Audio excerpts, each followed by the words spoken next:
Hello students, ये है आपका अपना YouTube channel MD Danish mathematics classes और मैं हूँ आपका teacher engineer MD Danish sir.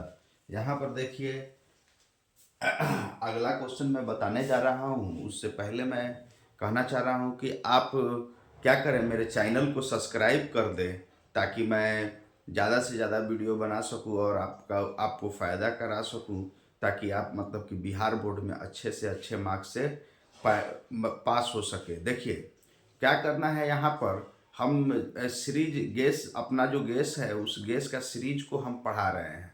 जो मैंने गैस किया है बिहार बोर्ड के लिए उसके सीरीज को पढ़ा रहा हूँ, जिसका जिस गैस जो है उसका लिंक डिस्क्रिप्शन में मिल जाएगा आपको। वहाँ से टेलीग्राम से आप कॉपी कर लेंगे अपना और अच्छा मार्क्स लाएंगे। तो हम आज क्वेश्चन बताने जा रहे हैं। कि 19 नंबर बिंदुओं 0, 0, 6, 0 और 6, 8 से बने त्रिभुज का क्षेत्रफल है। देखिए क्वेश्चन समझिए, सबसे पहला जरूरी होता है क्वेश्चन समझना। क्या है क्वेश्चन? बिंदुओं 0, 0, 6, 0 और 6, 8 से बने त्रिभुज का क्षेत्रफल है। एक में 12 इकाई वर्ग इकाई, बी में 24 वर्ग इकाई, सी में 36 वर्ग इकाई, डी में 48 वर्ग इकाई। तो हमको पता करना है कि इसमें से क्या होगा। तो हम क्या करेंगे, सबसे पहले देखिए, सबसे पहले हम क्या करेंगे कि यहाँ पर एक सॉल्यूशन लिखेंगे और ड्रॉ करेंगे ट्रायंगल। और ट्रायंगल जब ड्रॉ किया तो ये वाला हम जीरो ले लेते हैं, या ए ले लीजिए, ए 0, 0, इसको बी ले लीजिए, ये 6, 0, इसको सी ले लीजिए, सी 6, 8।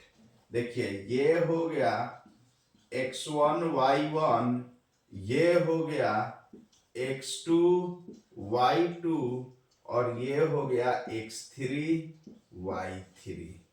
देखिए तो हमारा फॉर्मूला क्या होता है, तो हम फॉर्मूला लगाएंगे अपना।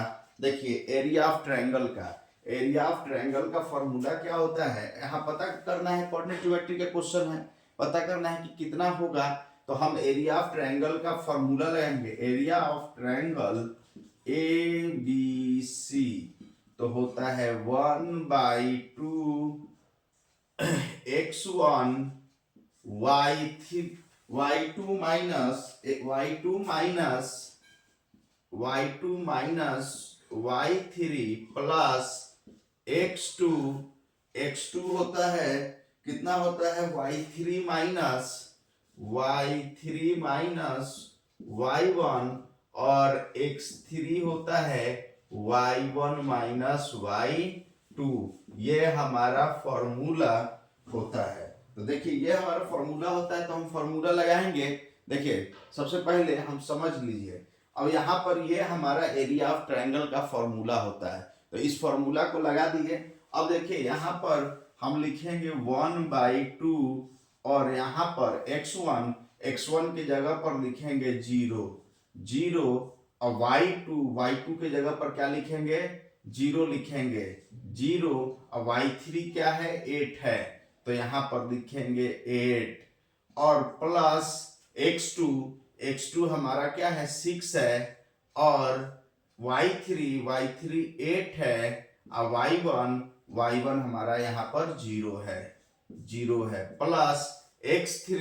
तो x3 में देखिए x3 हमारा क्या है, तो इसका x3 क्या है 6 है, तो यहाँ पर लिख दिए 6 और y1 जो है हमारा 0 है, तो यहाँ पर 0 माइनस y2 क्या है, y2 भी 0 है, तो यहाँ पर 0 रख दिए, हम कोऑर्डिनेट का नाम दे दिए। अब देखिए यहाँ पर क्या होगा, सॉल्व करेंगे तो ये 1/2 ये 0 में से 8 गया, देखिए 0 इंटू कुछ भी ये 0 हो जाता है, प्लस ये 8 में से 0 गया 8 होगा, तो 8 में से 0 गया 8 होगा, तो 8 छक 48, ये 48 हो जाएगा। 0 में से 0 गया 0 होगा, तो जब 0 होगा तो 6 इंटू 0 क्या हो जाएगा, ये 0 हो जाएगा, तो ये हो जाएगा 1/2 इंटू 48 2 से ये 24 बार में कट जाएगा, 2 से 24 बार में कट जाएगा। इसको लिखेंगे हम 24 वर्ग इकाई। अब 24 वर्ग इकाई हमारा कौन सा आंसर है? तो हम देख रहे हैं कि 24 वर्ग इकाई, 24 वर्ग इकाई ऑप्शन बी है। तो हमारा बी का चुनाव सही होगा और हम बी को क्या कर देंगे कि गोल कर देंगे। अब देखिए आगे का क्वेश्चन बताते हैं।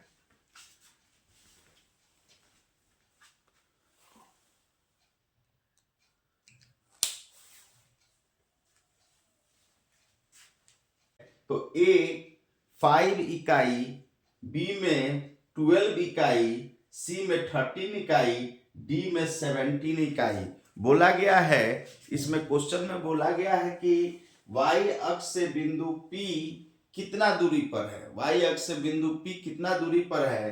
5 इकाई है कि 12 इकाई है कि 13 इकाई है कि 17 इकाई है? तो हम सबसे पहले एक एक्सिस ड्रॉ कर देंगे। एक्सिस ड्रॉ करेंगे तो हम जानते हैं कि यहाँ पर 0 होता है, ये 1 2 3 इधर होगा और इधर होगा -1 -2 -3 -4 -5 -6 इधर होगा। और देखिए यहाँ पर हम जानते हैं कि यहाँ पर नीचे में निगेटिव होता है, तो ये होगा -1 -2 -3। यहाँ पर डैश डैश, यहाँ पर मान लीजिए कि ये हमारा 3 है, ये 6 है, ये 9 है और ये 12 है। तो हमारा कितना जाना है? तो देखिए x अक्ष पर कितना -5 जाना है, तो x अक्ष पर -5 गए। P बिंदु क्या है? P -5 और 12 है। P -5 12 है, तो हम x अक्ष पर कितना गए? x अक्ष पर -5 गए, x अक्ष पर -5 गए और y पर 12 गए। तो यहाँ पर हम गए y पर 12, ये हमारा मतलब कि पॉइंट हुआ। तो कहने का मतलब ये पॉइंट जो हुआ वो -5 12 हुआ। तो -5 12 हुआ, तो ये कितना दूरी है? तो देखिए जब इसको हम मिलाएंगे, तो देखिए जब इस पॉइंट को मिलाएंगे तो देखिए ये एक्स वाई अक्ष से ये डिस्टेंस हो रहा है, वाई अक्ष से ये 12 ऊपर कर दीजिए, 12 वाई अक्ष से कितना डिस्टेंस हो रहा है? और देखिए वाई अक्ष से कितना दूरी है? तो वाई अक्ष से हमारा 5 डिस्टेंस है, मतलब ये वाला जितना -5 है तो ये भी 5 होगा, 5 डिस्टेंस होगा। और ये वाई 12 है तो ये 12 होगा। तो कहने का मतलब है वाई अक्ष से ये दूरी 5 इकाई है। देखिए 5 इकाई है। हमेशा याद रखिएगा कि x कोऑर्डिनेट y से दूरी उस बिंदु का होता है, y कोऑर्डिनेट जो होता है x एक्सिस से दूरी होता है। x एक्सिस से दूरी जो होगा, किसी बिंदु का x एक्सिस से दूरी होगा, उसका y कोऑर्डिनेट और y अक्ष से जो दूरी होगा उसका x कोऑर्डिनेट होगा। तो हमारा यहाँ पर ये 5 इकाई, हम जानते हैं कि कोई भी दूरी निगेटिव नहीं होता है, तो ये क्या होगा? इसका 5 इकाई होगा। देखिए ये 5 इकाई होगा, इसका आंसर होगा हमारा 5 इकाई। देखिए यहां से यहां तक दूर है, तो यहां से y अक्ष से यही दूर है ना, तो ये 5 इकाई है। तो यहाँ पर ऑप्शन ए हो जाएगा, 5 इकाई, यहाँ पर ऑप्शन ए हो जाएगा। अब देखिए अगला क्वेश्चन बताता हूं।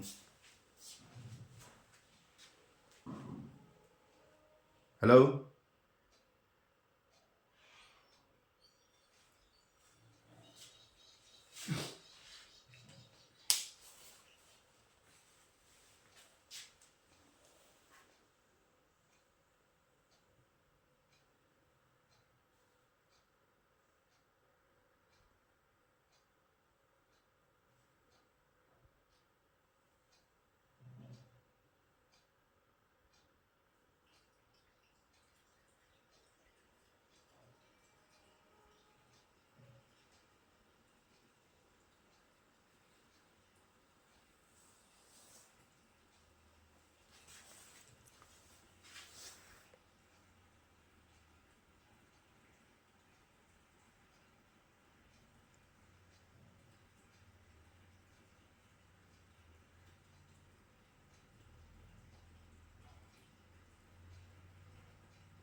अगला क्वेश्चन यहाँ पर आपको समझना है कि अगला क्वेश्चन क्या है। यहाँ पर ट्रायंगल का है, ट्रायंगल का क्वेश्चन है। इसमें दिया है क्वेश्चन दिया है कि ट्रायंगल एबीसी में यदि ट्रायंगल एबीसी में यदि डीई पैरेलल टू बीसी हो, मतलब डीई जो है समानांतर बीसी हो, एडी 3 सेंटीमीटर है, बीडी 2 सेंटीमीटर है और बीसी 10 सेंटीमीटर हो, तो डीई का वैल्यू क्या होगा। तो सबसे पहले हम जब तक पिक्चर ड्रॉ नहीं करेंगे हमको पता नहीं चलेगा। तो हम क्या करेंगे, सबसे पहले पिक्चर ड्रॉ करेंगे, इसका सॉल्यूशन लिख दिए। सॉल्यूशन का मतलब आंसर दे रहे हैं। सबसे पहला पिक्चर ड्रॉ करेंगे। तो पिक्चर कैसे ड्रॉ करेंगे, देखिए यहाँ पर सबसे पहले हम बनाएंगे ए बी सी, और बीसी का पैरेलल क्या है, ए बी सी।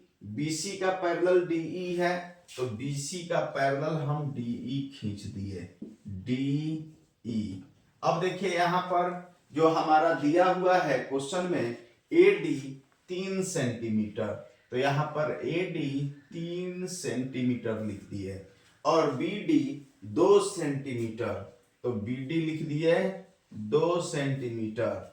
और दिया हुआ है बीसी 10 सेंटीमीटर, तो बीसी लिख दिए 10 सेंटीमीटर हो। तो डीई का वैल्यू क्या होगा, डीई 4 सेंटीमीटर होगा, डीई 5 सेंटीमीटर होगा, कि डीई 6 सेंटीमीटर होगा, कि डीई 8 सेंटीमीटर होगा, यह हमको पता करना है। तो हम सबसे पहले यहाँ पर क्या करें, ए बी का वैल्यू निकालें। देखिए ए बी क्या होगा, यहाँ पर A B is equal to A D plus D B होगा, मतलब 3 + 2 5 सेंटीमीटर होगा। अब देखिए ये दोनों त्रिभुज जो है समरूप है। देखिए दोनों त्रिभुज आपस में समरूप है, क्योंकि ये दो रेखा देखिए ये पैरेलल है, ये पैरेलल है, तो ये एंगल और ये एंगल बराबर होगा। क्यों, क्योंकि ये होगा हमारा कॉरस्पॉन्डिंग एंगल से। कॉरस्पॉन्डिंग एंगल कहने का मतलब संगत कोण से ये एंगल बराबर होगा, क्योंकि ये दो पैरेलल लाइन को जब कोई ट्रांसवर्सल लाइन कट करती है, दो पैरेलल लाइन को जब कोई ट्रांसवर्सल लाइन कट करती है, मतलब दो समानांतर रेखा को जब कोई तिर्यक छेदी रेखा कट करती है, तो संगत कोण बराबर होगा। तो ये कोण बराबर। सिमिलरली ये वाला कोण और ये कोण संगत कोण से ये बराबर होगा। ये वाला इसके बराबर, ये वाला इसके बराबर, क्योंकि ए डी ई और ए बी सी दोनों ट्रायंगल क्या है, दोनों ट्रायंगल हमारा समरूप है, तो ये बराबर हो गया। और तीसरा तो कॉमन है, दोनों ट्रायंगल में तीसरा कॉमन है, मतलब देख लीजिए तीसरा कॉमन है, कहने का मतलब है ट्रायंगल ए डी ई तथा ट्रायंगल ए बी सी लिए। तो यहां पर देखिए ये समानांतर रेखा से डीई समानांतर बीसी है, तो इसमें क्या होगा, इसमें ट्रायंगल देखिए angle A D E angle A B C के बराबर संगत कोण से, और एंगल देखिए angle A E D angle A C B के बराबर, ये होगा दोनों संगत कोण से। संगत कोण से हुआ, जब ये संगत कोण से हुआ, और ए जो है D A E is equal to B A E, ये हमारा क्या है, कॉमन है, उभयनिष्ठ है। उभयनिष्ठ मतलब उभयनिष्ठ का मतलब कॉमन है, तो कॉमन बिंदु बराबर है। तो जब किसी दो त्रिभुज का तीनों एंगल क्या होता है, बराबर होता है, किसी त्रिभुज का संगत कोण बराबर होता है, तो दोनों त्रिभुज क्या होता है हमारा, दोनों त्रिभुज समरूप होता है। तो ये त्रिभुज क्या हुआ, त्रिभुज ए डी ई समरूप त्रिभुज A A B C, angle angle angle, angle angle angle से, तो अगर इधर से हम एडी लेते हैं, लेने का तरीका, इधर से एडी लेते हैं प्रॉपर्टी में, तो इधर से क्या लेना होगा, A B by A B, इधर से हम डीई लेते हैं तो इधर से क्या लेना होगा, बी सी, बी सी। तो अब देखिए एडी क्या है, तो एडी हमारा 3 सेंटीमीटर है, 3 सेंटीमीटर, और ए बी 10 सेंटीमीटर, और इधर डीई, डीई हमको पता नहीं है, और बी सी 10 सेंटीमीटर। देखिए A B 10, A B 5 centimetre में लाए हैं, ए बी 5 सेंटीमीटर लाए हैं, A B 5 centimetre, A B 5 centimetre, A B 5 centimetre. अब देखिए यहां पर क्या होगा, डीई जब निकालेंगे, डीई जब निकालेंगे तो डीई इज इक्वल टू, देखिए यहां पर ये 3 सेंटीमीटर बाई 5 सेंटीमीटर, सेंटीमीटर से सेंटीमीटर काट दीजिए, और ये 10 ऊपर चला जाएगा, इंटू 10 सेंटीमीटर रह जाएगा। देखिए 5 से 5 दूना 10, डीई जो होगा 6 सेंटीमीटर होगा, डीई 6 सेंटीमीटर, तो ये हमारा आ गया 6 सेंटीमीटर। तो ये किस चीज से हुआ, तो देखिए ये समरूप त्रिभुज का क्वेश्चन है, तो यहाँ पर हम देखेंगे कि कौन सा विकल्प सही है, तो हमारा सी नंबर विकल्प सही है। जब हम मतलब कि ओएमआर पेपर को रंगेंगे तो सी को गोला कर देंगे। देखिए इसी के साथ आज वीडियो हम यहीं पर रोक रहे हैं। आप मेरा चैनल को सब्सक्राइब कर लीजिएगा, और कोई भी नोट्स चाहिए या कोई भी हेल्प चाहिए तो टेलीग्राम पर कांटेक्ट कीजिएगा। खुदा हाफिज।